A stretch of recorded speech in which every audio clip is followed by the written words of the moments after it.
फिर भी नहीं दिख रहा इन लोगों को। पूरा 1-1.5 महीना हो गए हम लोग यहीं बैठे हैं, घर में नहीं गए बिल्कुल भी। क्या करेंगे? घर में जाएंगे, मकान मालिक पूछेगा रेंट तो कहाँ से देंगे हम, हैं? घर में खाने को पैसे नहीं है, कहाँ से लाएंगे राशन पानी? अब 1-1.5 महीने से संघर्ष कर रहे हैं, हटा रखा है जी।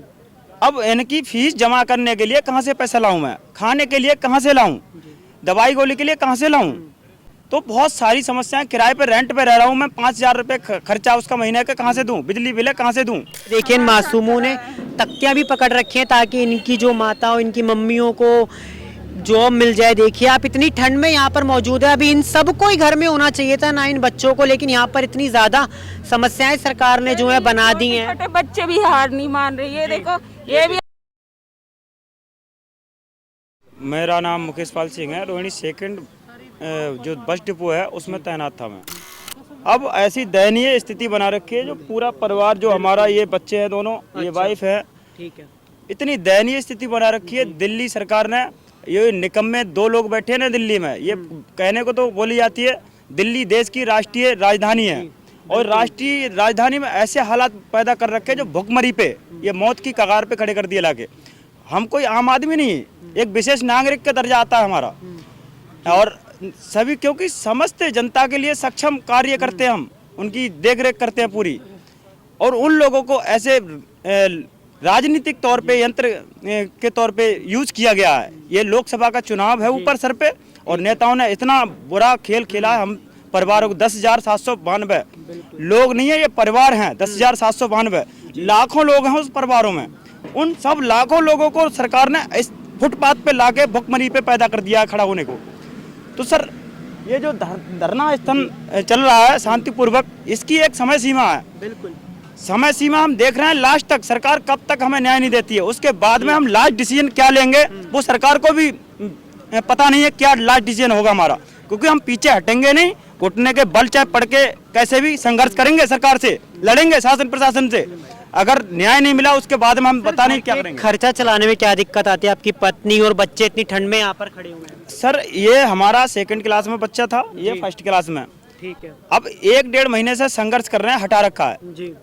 अब इनकी फीस जमा करने के लिए कहाँ से पैसा लाऊं मैं, खाने के लिए कहाँ से लाऊं, दवाई गोली के लिए कहाँ से लाऊं? तो बहुत सारी समस्याएं, किराए पे रेंट पे रह रहा हूं मैं, 5,000 रुपये खर्चा उसका महीने का कहाँ से दूं, बिजली बिल है कहाँ से दूं? बहुत सारी आम समस्याएं जो होती हैं रोजमर्रा की जिंदगी में, वो सब उत्पन्न हो गई हैं। बताओ कहाँ से? ठंड में इन बच्चों को लाने से क्या होगा? ये भी तो कोई हल नहीं है सर। हम मजबूरी देखो सर, हमारी मजबूरी, हम जानबूझ के नहीं ला रहे। हमारे जब वहाँ पर कोई घर में पड़े रहेंगे तो हम कैसे अपनी आवाज सरकार तक पहुँचाएंगे? हमारा एक मानव अधिकार है आवाज निकालना, वो हम निकाल रहे हैं कर्म करने को। जैसे कि आज मैंने सुना कि लोग रोड पे बैठ के, हम लोग एक गरिमा को समझते हैं, वर्दी की, अनुशासन को मानते हैं, इसलिए हम यहाँ सरकार को बता के बैठे हैं, शासन प्रशासन को बता के बैठे हैं। हम ऐसे नहीं बैठते रोड पे बैठ जाए। क्या लगा था जब पता लगा कि नौकरी अब चली गई है? घर में क्या माहौल? सर घर में इतने बुरे हालात हैं, मेरी बूढ़ी माँ है, दवाई गोली के लिए पैसे नहीं है, उनकी लास्ट स्टेज चल रही है, मतलब 80 साल की एजड हैं, तो उनको इस उम्र में तो दवाई गोली चाहिए। अब कहाँ जाएं हम? पैसे भीख, ऐसा समझ लो भीख सी मांग रहे हैं लोगों से, उधार के नाम पे पैसे मांग रहे हैं। बताओ कहाँ जाएंगे? उधार भी कब तक मांगोगे? कब तक मांगेंगे? पहले तो सरकार ने, ये जो केजरीवाल साहब बैठे हैं ना, ये जुमला जीवी है एक किस्म के। जो केंद्र में सरकार बैठी है वो भी जुमला जीवी है। ये जो लोकसभा का अनुभव कर रहे हैं ना कि सीट हमें मिलेगी, तो ये 2024 से जनता का रुख होता है। लोकतंत्र सबका अधिकार है मत का, ये मत यूज करने का। वो कहाँ करेगा, वो समय आने पे बताएंगे इन लोगों को। आप देख सकते हैं इन मासूम बच्चों के चेहरे, इतनी ठंड में यहाँ मौजूद हैं। अब हमने इनसे बात करी, इनका भी सही कहना है कि हमें विरोध प्रदर्शन प्रकट करना, घर में खिलाने के पैसे नहीं है, तो बच्चों को यहाँ पर जो इस तरीके से ला रखा है, आप क्या कहेंगी? लगता था सड़कों पर आना पड़ेगा क्योंकि पति की जॉब नहीं रहेगी? तो नहीं, कभी नहीं सोचा था कि इस तरह हम सड़कों पे बैठेंगे अपने बच्चों को लेके। क्या करें, बच्चों को लेके बैठे, फिर भी तो सरकार को नहीं दिख रहा है कि छोटे छोटे बच्चे आए हैं, रोडों पे बैठे हैं। हम जाके देखे कि क्या परेशानी है, क्या परेशानी है। ये दोनों बच्चे डिटेन भी हो गए हैं मेरे, फिर भी नहीं दिखा सरकार को कि चलो बच्चे, छोटे छोटे बच्चे हैं, डिटेन होके जा रहे हैं, हम चलो देखे क्या है, क्या सुने, उनकी परेशानी को हल करें। फिर भी नहीं दिख रहा इन लोगों को। पूरा 1-1.5 महीना हो गए हम लोग यहीं बैठे हैं, घर में नहीं गए बिल्कुल भी। क्या करेंगे? घर में जाएंगे, मकान मालिक पूछेगा रेंट तो कहाँ से देंगे हम, हैं? घर में खाने को पैसे नहीं है, कहाँ से लाएंगे राशन पानी? इसलिए बैठे बच्चों को लेके क्या करें। और घर का खर्चा चलाने में आप कह रहे हैं बहुत दिक्कतें आ रही हैं। बहुत दिक्कतें आ रही हैं। कहाँ से जो सैलरी आई थी वो तो जो कर्जा लिया था उसमें चली गई सैलरी सारी। अब नया कर्जा लेके कहाँ से देंगे फिर वो सैलरी। अब ड्यूटी तो है नहीं है, जो सैलरी आएगी उसमें से दे देंगे, कर्जा निकाल देंगे, क्या करें। बच्चों के भविष्य का क्या होगा इस तरीके से? जब सरकार ने ही नहीं सोचा बच्चों के भविष्य का तो हम क्या करें, कहाँ से पढ़ाएंगे बच्चों को। चलो हम स्कूल भेज भी देंगे, जब टीचर पूछते हैं फीस लाओ, कहाँ से फीस दे बच्चों की हम, हैं? जब सरकार ने रोड पे फेंक दिया, तो रोड पे ही तो बैठेंगे, क्या करें फिर, हैं? जब उनके बच्चे तो चलो भैया वो पैसे वाले तो पढ़ा सकते हैं, हम गरीब लोग हम अपने बच्चों को कैसे पढ़ाएंगे। जिससे पढ़ाते थे वो तो सरकार ने छीन ली, अब किससे पढ़ाए बच्चों को।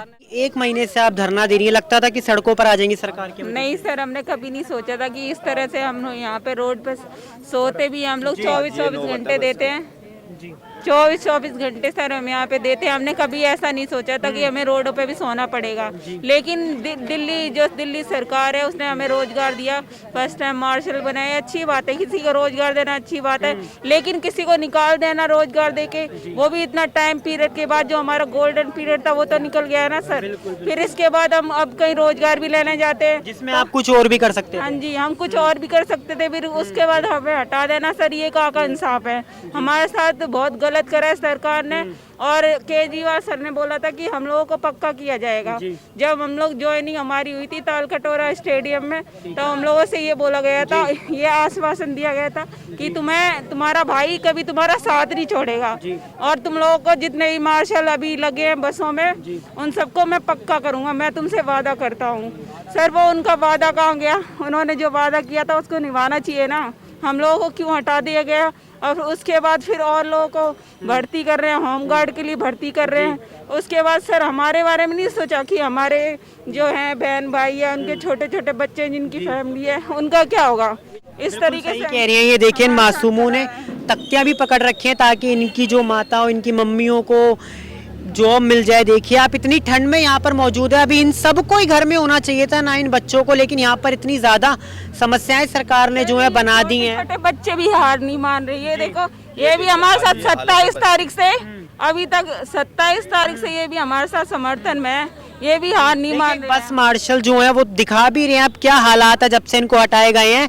एक बस की वो वीडियो चला रहे हैं जिसमें जो है वो महिलाएं आपको जो है लड़ते हुए दिखाई दे रही होंगी। तो ये बस के हालात हैं जो धीरे धीरे बिगड़ रहे हैं, क्योंकि जो पहले इन्हें कंट्रोल करने वाले बस मार्शल थे वो अब नहीं रहे। और आपने काफ़ी वीडियो देखी होंगी जिसमें अरविंद केजरीवाल खुद भी ट्वीट कर रहे हैं कि कितना अच्छा बस मार्शल काम कर रहे हैं, लेकिन उनको हटा दिया गया इस तरीके से। एक महिला और मौजूद है। सर क्या कुछ दिक्कत आती है सड़क पर, आप यहाँ ऐसे बैठे हुए हैं? सर हमें काफ़ी दिक्कतें आई, सरकार ने दिक्कतें पैदा करी है हम लोगों के सामने। जब हम यहाँ बैठे हैं, पुलिस के द्वारा हमें डंडों से भी वो किया गया है।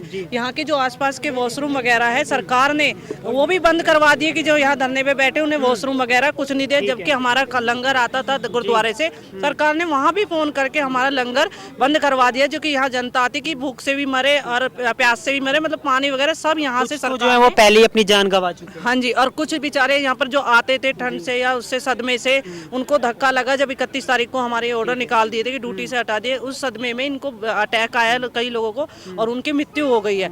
सरकार इतनी निर्दयी हो गई है इस टाइम पे। हमें ये नहीं पता, जब सरकार सीएम बने थे तो उन्होंने ये वादा किया था कि मैं सबको रोजगार दूंगा और पक्का रोजगार दूंगा, तो अब उन्होंने क्या मतलब हुआ जो हमें हटाना पड़ा। सरकार को ये नहीं पता, हम उन्हें याद दिला देते दोबारा कि सरकार बनाने वाले भी हम ही हैं और उसको मिटाने वाले भी हम ही हैं। तो ये अगर सरकार, कोई भी सरकार है, मोदी सरकार है, एलजी है या सीएम है, हम उन्हें बना सकते हैं तो हम उन्हें गिरा भी सकते हैं।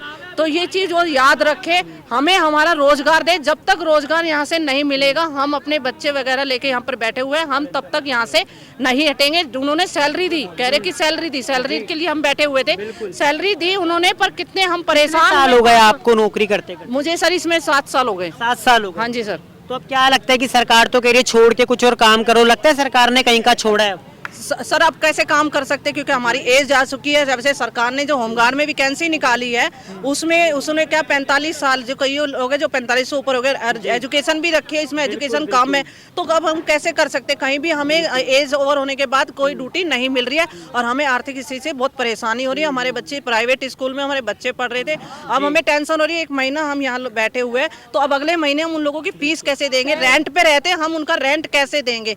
हम सरकार से बहुत परेशान हो सकते हैं। सकते हैं। आने वाले हम इलेक्शन में 24 और 25 में इन सरकार को बदल के दिखाएंगे कि हम है क्या।